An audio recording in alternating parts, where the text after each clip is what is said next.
Hey, Targeted Telina here. I'm back.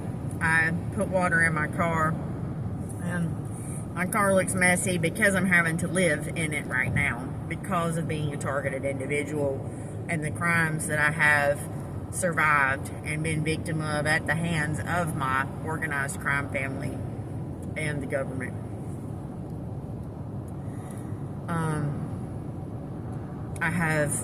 I have federal litigations that are, well, they're currently just being sat on by the U.S. District Court. I have a case that is number 325 CB 00. You don't have to have the zeros, so we'll just go 325 CB 547. That is an over detention case where I was illegally incarcerated.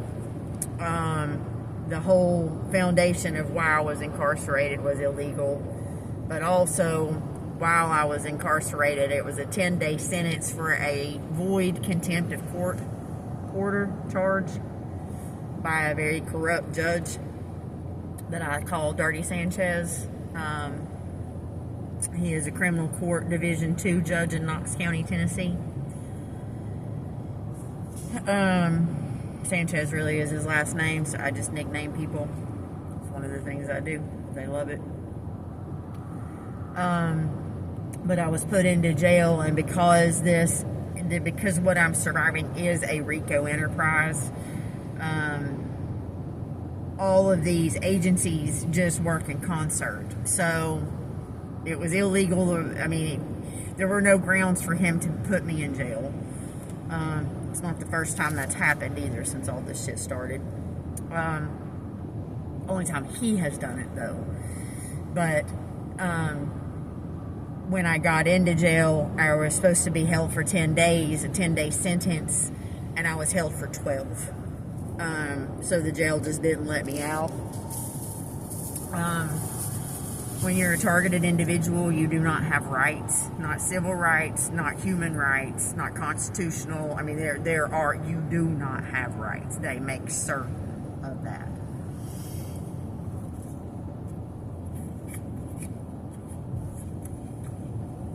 There are reasons that I wear a mask.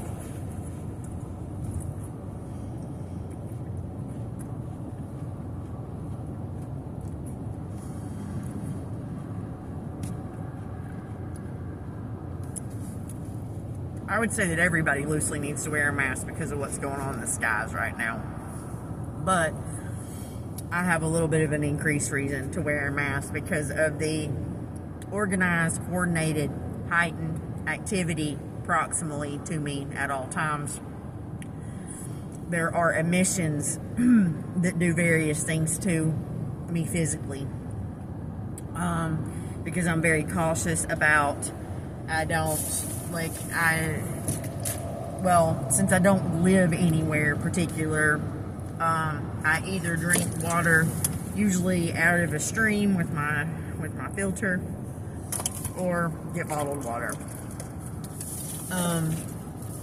Because there has been a lot of things that have happened to my food, to my water. Biggie, before I left Daystar and sold my house, he had a straight pipe run straight into my water supply that I found. But I don't want to fast forward to that stuff too fast. The proximal heightened activity around me at all times that is coordinated, they don't get around me just to hang out. So as long as I keep on my mask, I do have to eat. So the activity gets really, really, really heightened if they see that I'm getting ready to eat. If it's seen that I'm getting ready to eat, it's really heightened. Because this is a very, very sick, very predatory agenda And we do live in a surveillance state. And by state, I mean the whole world. A state of surveillance all over the world by the world governments, because the government is a one world government. They just haven't told anybody yet.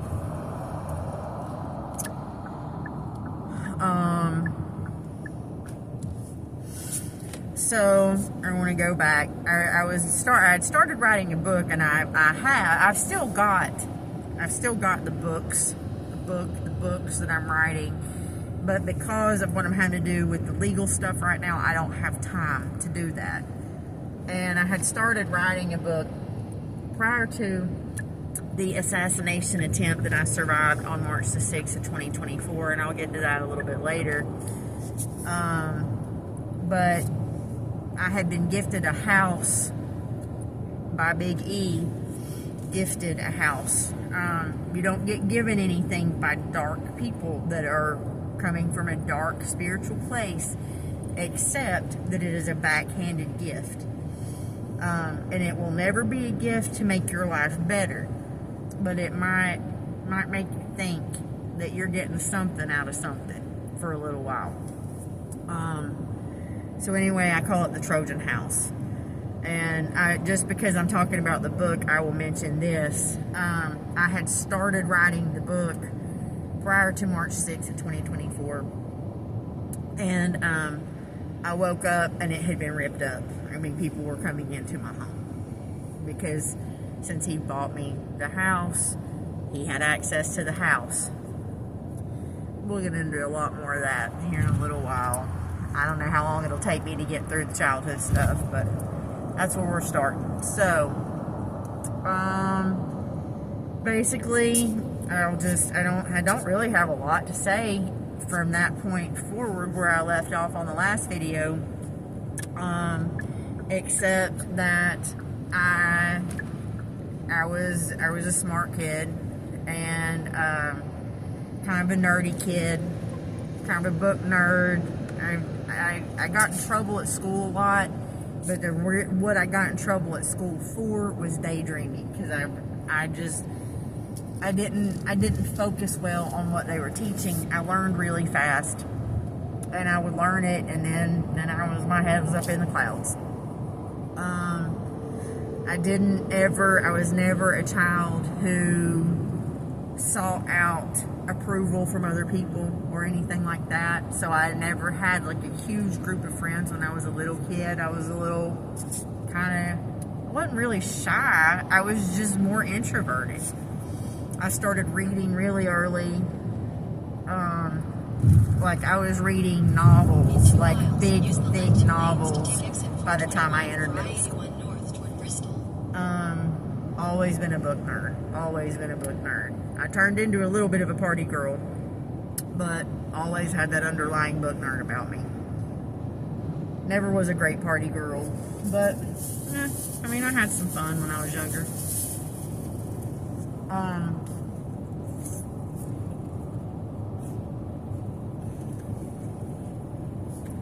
So I guess I'll just say that I mentioned before that I was given all these dangerous toys to occupy myself while I was home alone. I just thought I had a cool life, because I'm a pretty adventurous spirit, outdoorsy. Always have been. Always loved my animals. So it was just what I knew. I didn't have any reason to think that people were trying to hurt me or let me hurt myself. But I know I would have to catch the school bus in the mornings by myself. Big E would get up and go to work. He would pop me something he would make me like some gross food in the mornings for breakfast, but I never complained about it because he was making me food. But like microwave pancakes, ew, and sausage links, ew. Use the left 2 lanes to take exit 421. A couple of Flintstone vitamins, and he would leave, and I would take my showers in the morning. Continue for 57 miles. And then I would go out and catch the school bus. I remember a lot of mornings in the wintertime, like this time of year, or like January, February, because it gets even colder, my hair being frozen solid when I would get on the school bus, because I wouldn't blow dry it. I mean, I was a little kid. And I had long hair down to my butt, because he wouldn't let me cut it. And so I would go out with a wet head and wait on the school bus. If I didn't miss it, sometimes I would miss it, but he always had employees, that because he had a HVAC company, and then we owned the house that's now Grover's house, but it was apartments back then, and there were people that lived up there, and so there was always somebody that I could call. Then we had our neighbors, the Owenses, lived up the street, so if I missed the bus, I would go find somebody to take me to school so I didn't get in trouble, because I was terrified of my father. He was not a physically abusive person to me when I was a little kid, but he was always extremely emotionally abusive, putting me down and putting me down. I was always small, like short. I'm not short now. I'm not overly tall. I'm like 5'5.5", 5'6". But I've always been small, like not a heavy set person, little. And I used to be really short too. I didn't grow until I was like a junior in high school, probably because of what was being done to me when I was living with him. Probably why I shot up so much whenever I moved to North Carolina. But I'll get to that a little bit later. It kind of goes back to the reason I wear the mask and I don't eat food that's not sealed. So I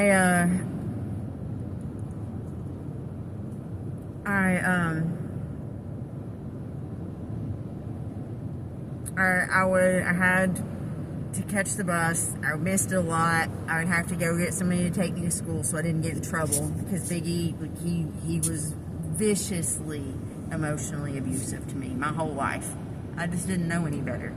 But I remember crying and begging him to just please spank me and quit talking to me like that. That happened on the regular. Please whip me. Now here I am, a tiny little girl, teeny tiny little girl, and he's 6'3", and I'm begging him to physically whip me so that he will quit beating me to death with his fucking words. This man is an evil narcopath, and if you don't know what a narcopath is, it is a narcissistic psychopath. I was his cash cow too. He had reason to keep me around. It kept him being able to get money out of my nanny's pocket, out of my Aunt Kathy's pocket, because he was just a poor, hard-working single dad, you know. That was feeding his child God only knows what. I had something that I've now seen, they called it Blackfoot disease back in the day, when people's parents would feed them stuff that they weren't supposed to be eating, and it was toxic. When I turned, I guess right after those test scores, within a year or so after that, my legs started turning black, and I would never tell him. I wouldn't tell him when I got hurt, because I was afraid of getting in trouble for getting hurt. So I always would hide that shit, just freaking hide it. Just lick my wounds, wash my shit off, duct tape that shit up. I mean, from the time I was little, I learned to swallow my pain. And I learned that physical pain was okay, because I couldn't. The emotional pain was what I had a real fucking hard time with. I learned physical pain wasn't really all that bad, and as a matter of fact, physical pain kind of took my mind off of the emotional pain.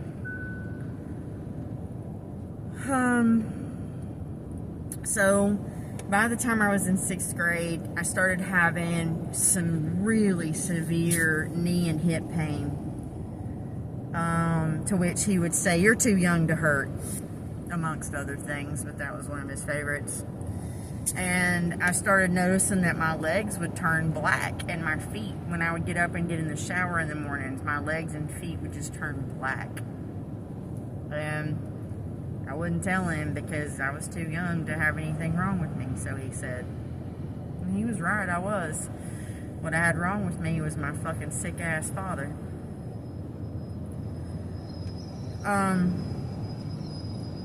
Who worked for the government at this point in time with a security clearance while he was selling cocaine and had access to all kinds of toxic chemicals, any and every toxic chemical you can possibly imagine. He worked at Oak Ridge National Labs, not actually for the lab, for a company in Oak Ridge nuclear facility.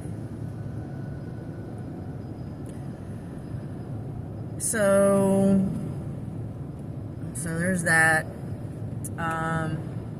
My grandmother, well, one day, Jezebel Hollywood had come and she wanted me to go with her. Now, she had stolen my stuff. She had already stolen shit out of my purse. My father had, I had wanted to go to a dance, and he told me that if I wanted to go to the dance, that I had to earn the money to go. So I had to go out to, we had Rottweilers then, and he had them in a fence, which I never liked the fence, but whatever. And our dogs would get hit by cars if they didn't, so whatever. But he told me that I could go out and clean the dog shit, and that he would give me the money to go to this dance. I was in 6th grade. And so I did, and I went with her. He had given me $20 to go to the dance for cleaning up the dog shit out of the fence. And so I went with her, and she was wanting to go to Desperados. She had taken me either to my mama's or to this person's house that I thought was a friend of mine for a long time, but she's not. She's just a worthless whore cook. But anyway, those were the two places Jezebel Hollywood would take me. She would act like she wanted to be around me, and then she'd take me and drop me off. I mean, rarely did I ever stay with her, unless she cooked for me. Her and Eddie both liked to get me, and Eddie would browbeat me about cleaning your plate. Here I'm this little tiny thing. He would cook shit that I didn't like and raise fucking hell. I mean, I remember crying and crying and crying at the dinner table for the same shit. My legs turning black, all this pain that was unexplained. So anyway, I've got this $20 that I'm going to go to this dance in my little purse, and she takes me and drops me off probably at my mama's house, and I leave my purse in her car, and she steals my $20. Parents of the year, I tell you.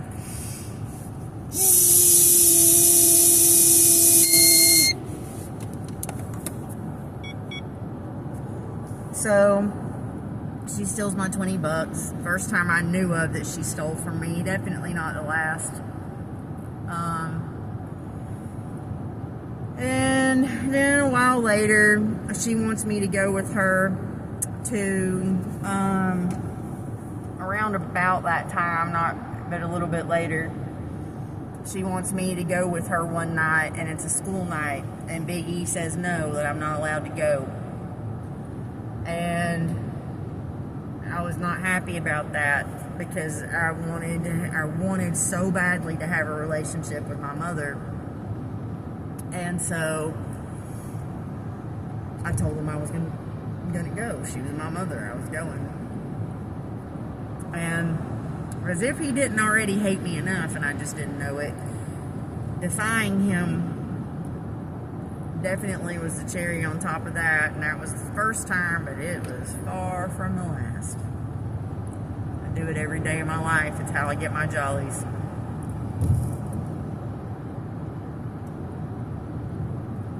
So I went with her, and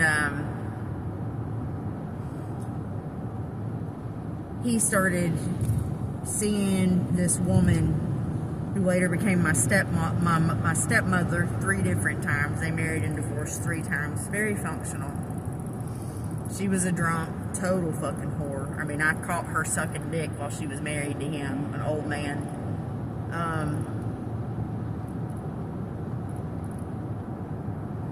I mean, there's reasons that they hate me so much, and a lot of what I'm doing right now is a lot of it. I mean, there's a reason they tore the book up that I started.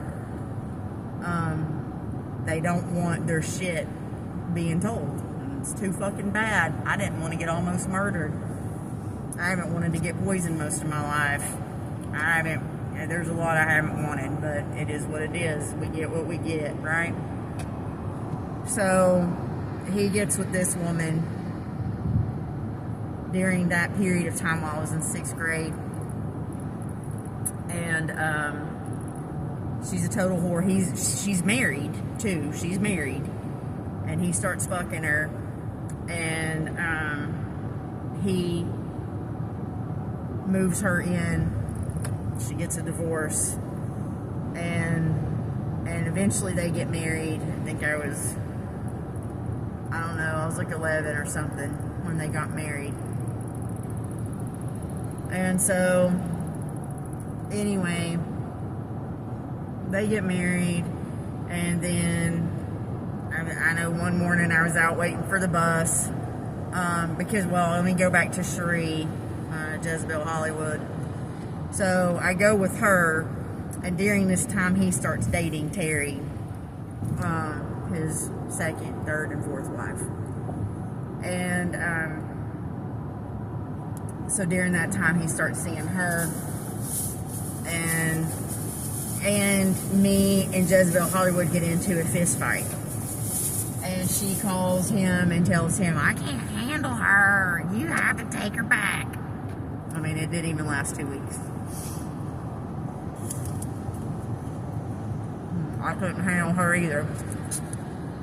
She's one person I could put my hands around her throat and actually squeeze and watch the life leave her eyes and find that pleasurable. It's not legal, so I can't do that, but sometimes I fantasize about it.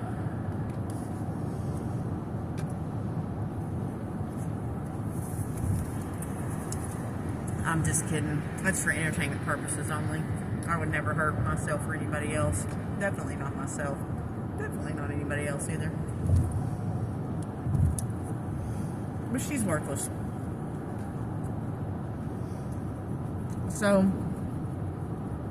So I go back, and he has this whore of a girlfriend who starts telling me that, like, I can't eat the food that's in the refrigerator when I come home from school and stuff like that. She starts getting me to smoke weed, because I didn't do anything like that. And so I start smoking weed with her just for acceptance, really.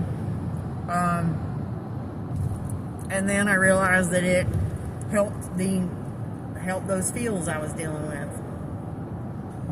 And so, and it was easier than hurting myself physically, because I had experimented around with a little bit of like self-mutilation, very light, but a couple little scars from that kind of stuff, because the physical pain took my mind off the emotional stuff. So she gets me to start smoking weed with her. And then she tells me one day that she's told my dad that I'm smoking weed, and he's mad, and that if I tell him that she's smoking weed with me, that he will not believe me. And of course, also during this period of time, because while I'm in 6th grade, that's when they start letting me drink beer. So I start being allowed to drink beer, 6th or 7th grade, and start smoking cigarettes, I guess 8th or 9th grade. And while I'm in 9th grade, so they're getting me drunk at this point, like on the regular. they get so drunk. I mean, there was one night that we were at Easttown Mall, and I mean, they would get so fucked up, so fucking drunk, and Big E falling in the floor, shit like that.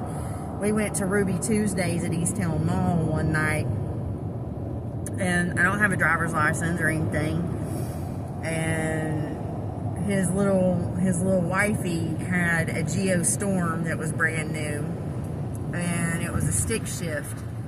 And although I knew how to use a clutch, it was on a 3-wheeler and on a dirt bike. It was not on a car. And so we're at Ruby Tuesdays at Easttown Mall, probably 8th grade, freshman year. And they get real shitty drunk. And they're like, hey, and we live in Carnes. So 20 minutes, 30 minutes from Easttown Mall. And they're like, hey, can you drive the Geo Storm back to the house? I don't have a driver's license. I've never driven a car except for my mama. I was with her in it, but she would get me to drive her to the gas station from her house, which was like 2 miles. It was a little bit different, and it wasn't a stick shift. I had to sit on telephone books. Generation Xer. It is what it is. I'd have to go in and buy your mama a carton of cigarettes, baby. I need a carton of Salem 100s. And back in those days, guess what? You walked in the gas station at the ripe old age of 10 and said, I need a carton of Salem 100s. My mama's sitting in the car, and they'd just peek and, okay. You bought your carton of Salem 100s. Anyway, Generation X is a different time. So they asked me to drive the stick shift all the way home. I refused. I'm like, no, it seems like a terrible idea. I'm not going to do that. Anyway, this is the kind of parents I'm dealing with, though. And so, freshman year in high school, I am waiting on the bus. I'm not allowed to ride to school with anybody. I'm grounded at all times. I mean, he'd keep me grounded around the year. If I made anything below a B, I was fucking grounded. And so literally I've been grounded there for 2 years at a time. So my nanny always felt kind of sorry for me, and my mama too. So got some preferential treatment from my nanny and my mama on my time that I was with them. So there was that. But I was waiting on the school bus one morning, and his little wifey came out and said, hey, come here. And so I run down, to her, and she hands me a pregnancy test.